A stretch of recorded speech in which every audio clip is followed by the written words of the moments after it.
Hey, everybody, and welcome to a brand new episode of the Rock for Him podcast. I'm Jeremy, aka the Big Boy, and with me is our new host, Riker Levine. How's it going, How's it Riker? going? I'm doing good. Doing I'm good. doing good. Well, we're excited. We're missing Jason. Today's his 18th anniversary, so happy anniversary, Jason, if you're watching this. But man, we are so excited to talk to our guest tonight. We are talking to another one of Resurrection Records artist. This is Trey Tate. How's it What's going, up, bro? guys? What's up? Excited to be here, man. It feels like it's been a long time coming. So, We're excited you're here. So tell us a little bit about yourself. okay. I am from a small town in southwestern Virginia called Whitfield. Everybody says Whiteville when you see it, but it is Whitfield. I live about an hour away from Bristol, Tennessee. Very small town. In fact, the town I actually grew up in the most is called Max Meadows, and it's in the same county, but it's over a little bit. But there's only 500 people in the whole town, so it's much easier to say just Whitfield or With County because it's the bigger, bigger region of it. So I've been playing music since I've been playing air guitar all my life, but actually playing music I've been playing since I was probably 16, 17. I started out in a youth worship band as a bass player. Got a little bit older and kind of moved up to like the full on adult worship teams. Um, when I hit about 21, actually started up a local band here called All Came as One, in which I've been the bass player for that band for over 11 years now. We're still together, but we don't play out as much. Everybody's kind of gotten older, gotten married, started having kids, so it's a lot slower. We do like 3 or 4 shows a year. Um, COVID kind of kicked our butt, so we kind of ended up really slowing down. And when that happened, is when I started doing the Trey Tate music solo side thing, which was all it was supposed to be. Was just kind of a studio artist, just making music here in my office, and that was really supposed to be it. I released 3 singles from the EP that I just released earlier this year. I had released 3 singles from that over the course of like 2 or 3 years. Those 3 songs might have in total had like 200 streams in 3 or 4 years. And then I release my EP January of this year.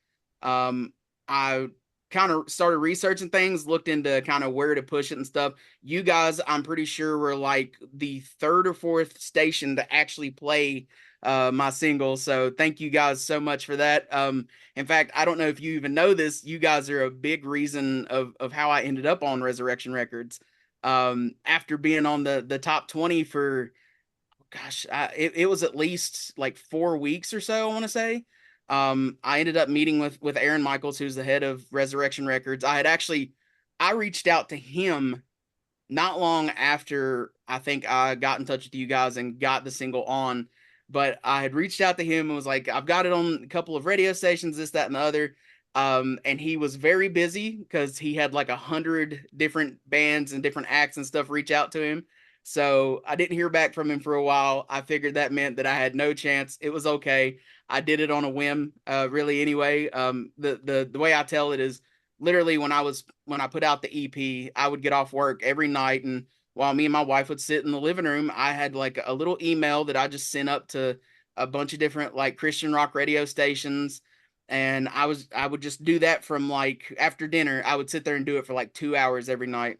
And I ended up on a whim, and I'm pretty sure I did it the same night. I sent out kind of a modified version of that to Inspiria Guitars, which is the guitar company that I'm endorsed by, and I sent out again a modified version of it to Aaron, and ended up hearing back from both, which was absolutely amazing. Did not expect to actually one hear back, and even if I did, I figured I was going to get resounding no's. But when I finally heard back from Aaron, he was like, "Yeah, I've been seeing you on Rock for Him's chart, and you're right there with a couple of my other guys." So, yeah. So I don't know if you guys even know that, but that played such a big part in a lot of the things that have happened to me this year. So thank you guys so much for playing my song.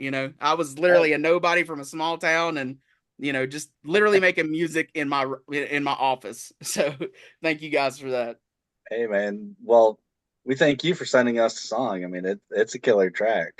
Thank you. I really appreciate that. Yeah, and for putting the stuff together, taking the time to make it and to have, passion about it, to be, pursuing it.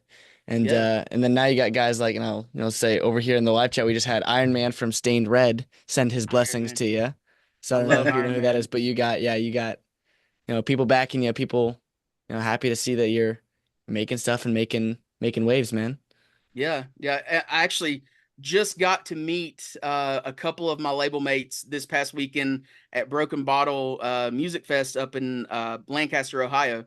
First time I ever met any of them. I ended up getting to meet all the guys in 3 Days Under, Becoming Sons, Crimson Overtone. Actually got to go out to eat with Crimson Overtone. We went and had lunch before the show. And then earlier that morning, so Saturday morning, found out that Becoming Sons was staying at the same hotel as us.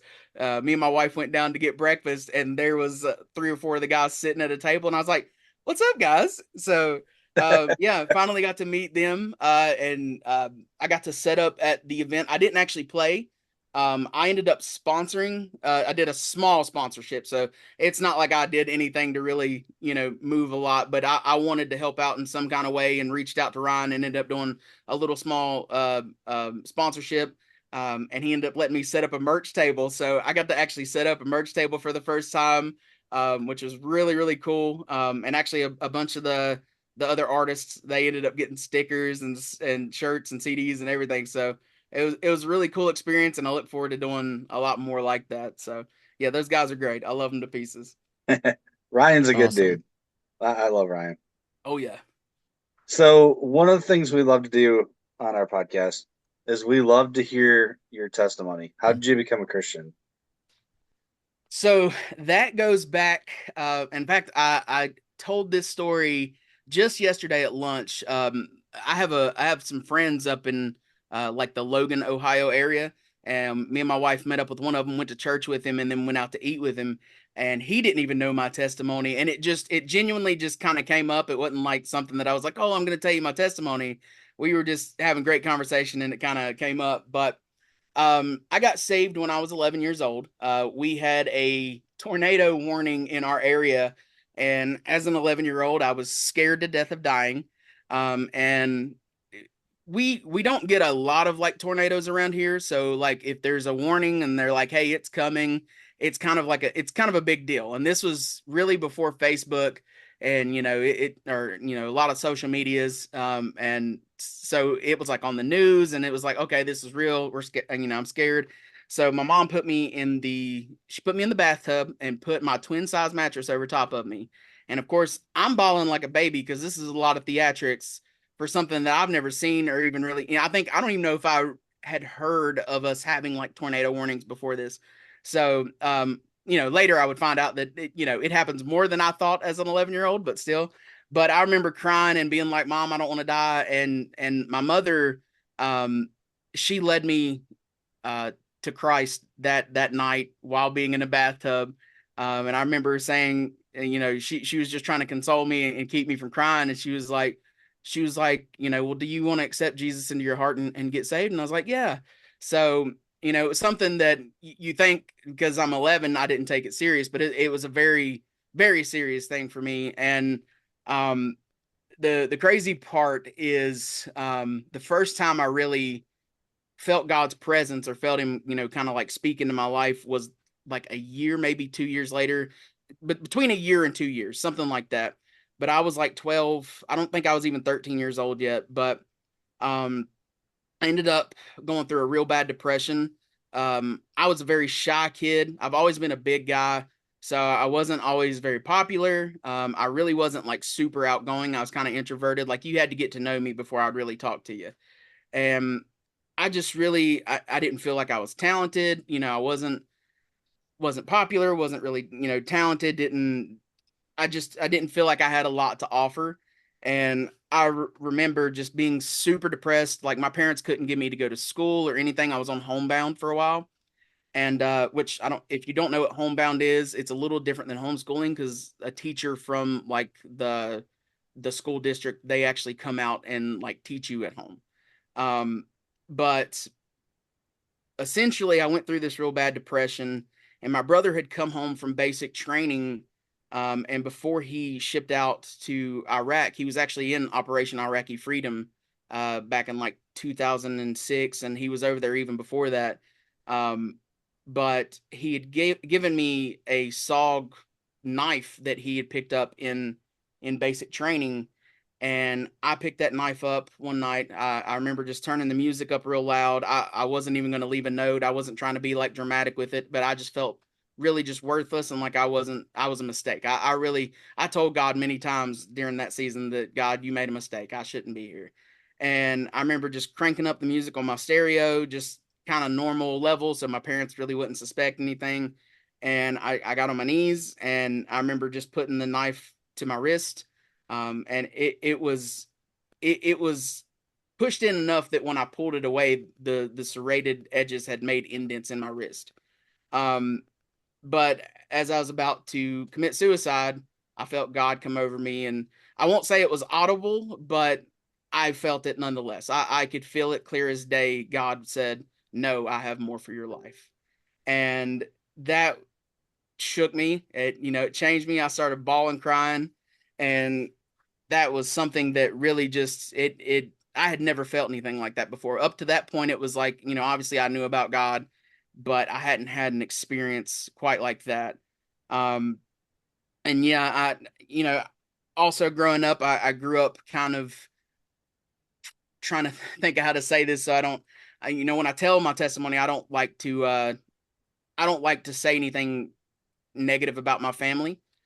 Even though there was definitely negative things, but I don't want to put like a bad image of my family out there. My family has went through very hard times for many generations now, and just growing up, grew up poor, grew up kind of in hard environments. I grew up around um, not really. I didn't really see drugs, but there were definitely people around me doing drugs. And I had family members who have been in and out of jail, and just being around a lot of stuff like that. Just our family for a while kind of had a bit of a bad name. So, people were kind of weary about being around us. Um, and that was something that I had to overcome too. There's been a lot of things in my life I've had to overcome, things like that, and health issues I've had to overcome. I mean, we would be here a long time if I went into every story from my testimony. There's a lot there, but um, you know, my testimony is very much one of just overcoming the odds in a way to say it, and just faith in God to get through it. I mean, that's really the best way that I can put it in a nutshell and kind of summarize it. Hmm. Yeah, that's powerful stuff, man. That's really, It really really, is. really compelling, and I imagine it can help a lot with your, with your music and with your ministry to be able to share things like that and Yeah, relate to people, without, getting into it a ton, but I, relate with you a ton, and it really warms my heart to feel, hear someone else, you know, talk about some of the similar things I've felt, but also relied on God because, we're all so darn broken yeah, that, you know. yeah. But thinking about that though, the thing about the the ways at which you've overcome and relied on God to overcome, what are some of your influences, musically, but also, lyrically in a way, the influences you've had in your music, both in your life and in looking at other music as well. So for that one, I would definitely have to say, Pillar's been a huge one. Pillar for today. I don't know if you guys can see Pillar's kind of up here at the top here. Yep. Hmm. For today, they've been a huge one for me. Also came up on bands like, obviously Disciple, Skillet. Um, ones that definitely, there's a couple who kind of shy away from now, but they were still big influences, like As I Lay Dying. That was a huge one for me. I mean, I know that one's you know, kind of a bad name kind of now because of the whole situation there, but 94 Hours, man, that was one of my songs. That one, and for like Forever. Um, yeah, definitely a lot of ones like that. I definitely grew up on like worship music too, Hmm. which is funny being kind of in this circuit. Worship music kind of gets a bad rap in the metal and rock, scene. And it's always funny when I tell my peers, I'm like, well, actually, me and my wife are worship leaders at my church. So, I grew up, I wouldn't be playing music. I wouldn't be playing metal music if I didn't start out in worship music. So, I love um, that. yeah, yeah. The band I was talking about earlier, we were primarily we did like Christian rock, but it was very heavily centered around CCM, and we did a lot of CCM covers. We would try to make them a little bit more rocky, but it was very much praise and worship. That was kind of where I got a lot of my musical foundation, and it's something me and my wife have talked about in the way that we lead at our church and stuff, of the difference between praise and worship, and kind of knowing that difference. And we actually which I would get fussed out if Aaron heard me say this, but we never called them services back in the day, but that's what we call them, now. But in All Campus One, we always called them shows. But that's the way that we would line it up. We would start out with kind of the heavier stuff and kind of the more rock, and as it got more into the service, we would lean back into that worship and bring it down, because we always had a speaker or something anyway. It was very much like 30-40 minutes of music and then a speaker. So we always would bring it down. It's almost like it would almost be like a church service the way we would do it, because we would have like the big kind of fun and loud music, and then we'd bring it down to the kind of quiet, intimate, and then lead into the speaker or the pastor, whatever it would be, and then we'd end up doing altar call after that. So that's been a huge thing, and that's something that me and my wife kind of try to do an example of at our church when we do worship. And but yeah. Nice. So one of the fun questions, and if Jason was here, he'd be He'd mad. But jump anyway, on it right away. right? Like, so one of the questions we love to ask that's kind of fun is, if there was an artist who showed up to your door and said, "Grab your gear, you're going on tour with us," and you can't say no to, who would it be and why? Oh, who would it be? That is a tough question. Um, I mean, I got to go back to either Pillar or For Today. I mean, either one of those two. I know neither one of them are, For Today is not even touring anymore, and Pillar is very limited. But yeah, those are two of my favorite Christian bands just of all time. So it'd have to be one of those two. Okay. Hmm. So if you could be any superhero, who would you be and why? Oh, that's easy. Hulk. Hulk. Hundred That's percent Hulk. Hulk has been You've my. thought It's about this been. before, haven't you? Oh, I don't know if you can see. I have like a bunch of Funko I Pops. did see those, yeah, yeah. You can't see up here, but there is a huge Hulk figure over I here. think I kind of see it. Yeah, I think I see his Yeah, bottom yeah, I see half. it. Yeah, there's a couple over there, and I've got like a painting over here. I don't know if I can get that in the shot or not. There's Yep. Hulk, Wolverine, and Iron Man, and I got Avengers Endgame and stuff. And like, well, my TV's in the way, but I'm a huge comic book nerd, and I love comic books and superheroes. But Hulk is by far my favorite. There's just something about, which I know as a Christian, overcoming stuff with anger is not the best way, but it's the fact that he can overcome basically anyone, and just keeps continuing to grow in strength. So I've always loved that. I know it can be a lot deeper than that, but I love the Hulk. He's my favorite. Mm. good answer. So, what would be your favorite song and single that you've wrote, and why? That would be With Faith We Rise, which has been probably, it's sad to say, but I think it's been my least popular song that I've put out. It's an instrumental. Um, of my EP, I think I have 3 instrumentals, and I have 2 that I'm actually doing vocals on. But With Faith We Rise is a song that I actually wrote, I want to say in 2012. And I actually wrote it for Youth Quest, which is a Pentecostal holiness kind of like, it's like a talent competition kind of thing.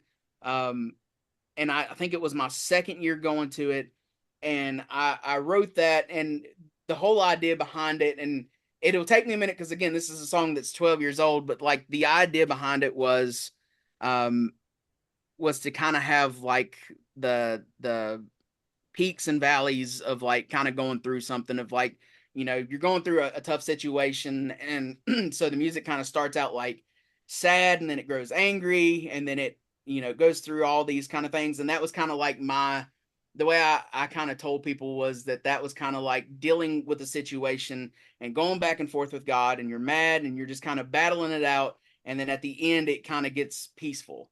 And that was a song that, like I said, it is still my favorite. I have it tattooed on my arm with a guitar. I've got the ribbon around that says "With Faith We Rise," and I've got Matthew 21:21 there. Mm. So that one is definitely by far my favorite song that I've written to date. So yeah. Hmm. I actually was talking to Crimson Overtone this weekend, and they were asking me if I've thought about going back and putting lyrics to like any of my my instrumentals or anything. And I told him, I said, if I did, I was like, I have thought about it, and if I did do it, it would be With Faith We Rise. I would add lyrics to that one. The other two are just they're kind of fun instrumentals. I really just wanted to make something kind of fun with the other two. Right. So yeah, With Faith We Rise would definitely be my favorite, and if I added lyrics to one of my instrumentals, it would be that one. So let's talk about the journey. Like, what inspired that? So, and most people don't know this. The Journey was actually a song that was written in the first band I was ever in, which was called Soul Redemption. And it it started out as a little three-piece, which was me, one of my ex-girlfriends, and her little brother. The ex-girlfriend didn't make it very long. She quit within a couple of months, but me and her brother actually stayed in that band for like 2 or 3 years. And we wrote a number of songs, and we haven't been a band. I think we ended up kind of calling it quits back in like, I think it was like 2012. It was either 2011 or 2012. And so when I decided I was going to do an EP, and this has been several years ago now, but when I decided I was going to do an EP, I was like, I think I want to do The Journey. And I was like, I want to take it and make it, kind of make it a completely different version of what it is. And there's a version of it on the internet where it's me and the other guy doing it, but it's on my YouTube channel and it may be locked, so I may have to send it to you. But I will warn you, it's bad. We recorded it off of a webcam on a laptop, and the audio was from the webcam on the laptop. But I reached out to him and I was like, "Hey, I want to redo this song. I want to put it on my EP. I will buy your part from it." And he was like, "Take it." He was like, I don't want anything for it. I just want you to take it. I'm interested to see what you do with it." And the funny part is, the original song is completely different than what it ended up being. Lyrically, I think the only thing that stayed from the original version is the first verse. Everything else has been rewritten. The original riff is pretty much the same. The intro riff and the verse riff, that's the same. Everything after that has been completely rewritten. So out of the song, 95% of it has been completely rewritten. And I forget what, because he was the lyricist in that band. I wasn't, and I'm still I'm still very much a beginner lyricist, and I'm still trying to grow in that and push myself in that. But um yeah, so he originally wrote those lyrics, and I forget what the kind of the story that he had with it was. But when I repurposed it, I kind of came up with my own thing, and it was basically the journey of me being a Christian, right? Again, and it kind of goes back to With Faith We Rise a little bit of where there's the kind of the tough times and just kind of talking to God. The first verse says, oh gosh, I'm gonna blank on my own on the lyrics to my own song, but it's basically says I'm on my knees and I'm praying to God and I'm begging for help. I'm going through this hard time and situation. God help me. I'm not a Christian at that point in the song, and or I won't say I'm not a Christian, but I've sinned or I've done something, and it's like, God, come save me because I can't save myself. So that's kind of it in a nutshell. But I always touch on the second verse because like we were talking about earlier with my testimony, the second verse very much goes into that. It was, I think I wrote the second verse before I even rewrote the chorus, and it says, "I tried to run, I tried to flee, I tried to take my life that you set free." So again, like I said, that deals very much with my attempted suicide and just trying to kind of run from God with that. And um, yeah, so very, very personal song, but that's it's about the best way I can put it. Hmm. Awesome. Now, do you have anything in the works to come out? I do. Nothing is slated for any kind of a date yet. I have a couple of songs that I've written most of the music for. I have one song that I've got some lyrics for. I'm actually I've been working with a couple of people kind of refining the lyrics. Nobody in Resurrection. I have some friends outside of Resurrection that are a little closer. One of the guys is closer to me, and I've worked with him a little bit. And in fact, you guys probably know him and probably have talked to him at some point. Casey Price, Forsaken Hero. Um, No, he's on our radar though. is he okay? I was about to He's say a, he lives in Marion, Virginia. He yeah. lives like maybe 23 minutes from me. Me and Casey we've been friends for at least a decade. His band Forsaken Hero and my band All Came as One. We've done several shows together, and we actually were technically co-workers for a little bit. He works for a church called Highlands Fellowship, which is a regional church down here. It's a multi-campus church, and sorry, my mouth is getting dry. But my band All Came as One, we got hired as like a Wednesday night youth band for a while. Okay. Um, and that didn't last very long. They didn't have enough kids because where it's multi-campus, they didn't have enough kids at the campus that we were playing at to continue to pay us, or to be able to I guess have a reason to keep us on. I think there was more people in the band at the time than there was kids showing up. So they kept, they didn't get rid of the youth group by any means, but they just didn't have a band for the youth group anymore, Right. which is understandable. But I actually stayed on there until 2019, I want to say. So it was from 2015 to 2019. And like I said, I knew Casey even before then, but I actually, me and him got to spend a little bit more time together from playing together. He would come up to my campus sometimes, and I'd end up going to not really his campus. We would end up going and playing at the main campus. It's in Abingdon, Virginia. Um, Okay. but yeah, so that's a long way around to say I've known Casey for a while. We've worked together at a church, and we haven't really written anything together yet. This was the first thing that I was like, hey, you've been doing this a while. You've got to do a lot of really cool things. You've been helping some other artists. So I sent him what I had, and we've kind of went back and forth on it, and are still kind of going back and forth on it. But I have another friend. In fact, the guy I was talking about that I went to church with in Logan, Ohio yesterday. Him and I are going to be kind of probably working on a few things. We talked about a few things yesterday, so but yeah, I'm working on those three definitely. I am working on a collaboration song for the holidays.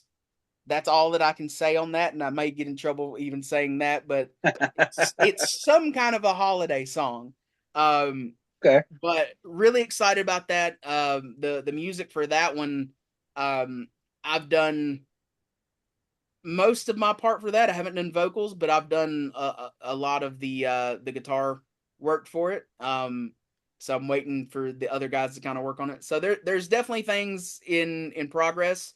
I'll say, I said it a few times this weekend. It's different being where I'm a solo artist, and like I said, I'm just getting into writing lyrics in the past couple of years, so it's still a new thing for me. It's something that's not the easiest thing for me because I have to get in kind of that mindset to kind of do that, and I'm not always open to that. The writing music part's a lot easier for me, and uh the creative side of like coming up with like graphics and other stuff like that is a lot easier. But it's hard when I'm a DIY solo artist. I'm doing the job of six different people at any given time. So Right. I literally I finished up the guitar parts and stuff for the song I was telling you guys. It's a collaboration song, and I went from doing that to not even playing guitar for probably about a week because I've been doing everything to get ready for Broken Bottle. to get my merch table done. So I had to, it's back and forth for a banner getting made, shirts getting made, stickers. So, I'm very active in like my hands are on all of that. The only thing I don't do is make the banner, but I design it, work with the guy to get everything right if there's anything wrong with it. And same with the stickers, same with with all of that, it's very hands-on there. The only thing I don't do is literally print the stuff off. I pay somebody to do that, but as far as like designing it and making adjustments, anything like that, I'm very hands-on. So it takes me a little bit. It takes me a while longer than it does somebody else. So it's there's a lot that goes into it. I'll say that. Oh yeah. Hmm. Oh yeah. So I've got to say, unfortunately, we've already hit our 30-minute mark, but it's okay because you're really enjoyable to talk to. I appreciate I that. like hearing all this from you. But one thing we like to ask, ask everyone who's on here before they go is different ways we can be praying for them right now. Um, you know, ways that we can support in the best way we can right now, which is, in prayer as brothers in Christ. So, Yeah. um, yeah, how can we pray for you, man? I'll say the first thing, and this one isn't even so much for me, but my community and stuff.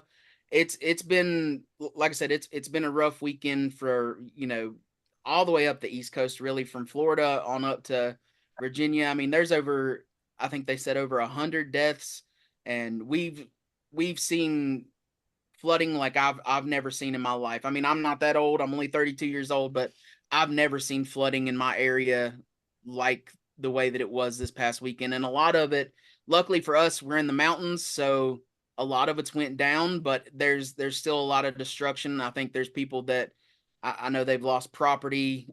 There's people that are still. I literally, when you guys messaged me, I was on the phone with my dad. Him and my stepmother are still without power. Um, so there's a lot of that going. We took a hit with like cell service, so there's a lot of that, and we actually on the scale of things, it's a lot. We didn't get hit quite as hard as like North Carolina did, and even Georgia, Florida, but we still took a bigger hit than I've ever seen, and it's been devastating. It's like I told somebody the other day, it.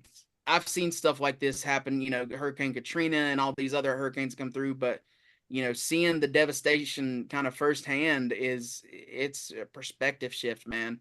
So yeah, please that be praying for this region down through here and um yeah, just pray for, hope in a time that is really needed.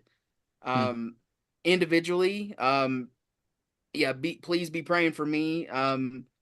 It's you know, I'm still new to this scene. I literally 8 months ago I wasn't even on this circuit. I was literally just it's like I always tell people I made an EP and hoped 20 people from my hometown would listen to it, and now it's been heard in different countries and stuff. So I I try to take it day by day. I'm still work a full-time job and have a wife and everything. So, it's added a lot of pressure and, can be overwhelming, but it's something I'm very passionate about. I love making Christian metal. I love making Christian rock. And, um, I want to do right by Aaron. I want to do right by Resurrection Records. So, just pray for guidance for me, for creativity, for God to put the right lyrics in my head, because that's another thing I struggle with too, right? Like I could easily sit and write a crappy song, but I don't want to do that. I want to make something that's genuine, something um that I feel will reach people, something that I feel like God's put on my heart, and I'm always want to make sure that whatever I do right is biblically factual and not just emotional and that kind of thing. So um yeah, just pray that God continues to grow me as an artist and I don't I hate to say it in this way, but I don't want to just be a one hit wonder or one and done. I want to be able to continue to do this and so yeah, pray for me there. Definitely. Hmm. All right. Riker, you want to close us out? Yeah, I will. Sure. Um, dear Heavenly Father, I thank you for giving us the opportunity to talk with Trey today. I thank you for his ministry and his music, using his ability for you, to serve you and to share your name. I pray right now you'd help him in his community and his family as they're going through down in the south there with the hurricanes going on. Please protect them. Please put a hedge of protection around them, and pray that this time would be a benefit for people down there spiritually, that through trials and scares that they'd grow closer to you, much like with Trey's testimony. It can be scary, but the scariest times can bring us closest to you. So yeah, if need be, scare people, Lord. Use this time to really shake people for you. And I pray that you'd give them hope though, and peace through this time, that your people, um your Christian people would have peace, and feel protected in this time. I pray for Trey as he's now, new to the scene of music, as he would say, and trying to make inroads, make waves, and to get heard by people. I pray that you would help him in that ministry, that you would grow his influence and increase his stage. Yeah, please continue to grow his passion and his ability, and yeah, I thank you for his ministry. In Jesus' name I pray. Amen. Amen. Amen. Trey, I just wanted to say thank you. Like you said, this has been a long time coming. Mm-hmm. We're excited for you, and yeah, man. Whenever you got something you want to talk about, hit us up, and we'll get you back on. Will do. Sounds good. Yeah. Thank you guys for having me on. Like I said, it's been a blast, and I love doing these anyway. So yeah, if you guys ever need somebody to hop on, man, I'll gladly do it. But All right. yeah, I will Right. definitely be in touch, man. I appreciate Yeah. you guys. Seriously, thank you guys for all that you do too, and for Yeah. Absolutely. giving And since giving independent artists a chance. I mean, it's a crazy thing. I really never thought that I was going to be able to find a way to get on Christian radio stations. I just took a stab at it, and you guys and Radio 13.fm and not Radio is it Radio Revolution? I forget the name of that one, but yeah, I think you guys were like the first three radio stations to play my song, and that was huge in and of itself. But you guys give give small people a chance to do something big. So that's our the goal. heart. We don't want to just get big names like Disciple and whatever. This is all about putting you out there, helping people find you and your music. Right. So thank you guys. All right. Well, since Jeremy's not here, I guess I get to do the thing. Yeah. for Jason, yeah, Yeah. All right. yeah, For go for it. For all those that are watching at home, if you're gonna rock for him. Bye now. If you like what you saw today, hit the subscribe and like button down below, and don't forget to share it to all your friends. Also, leave us a comment down below. If you're gonna rock for him.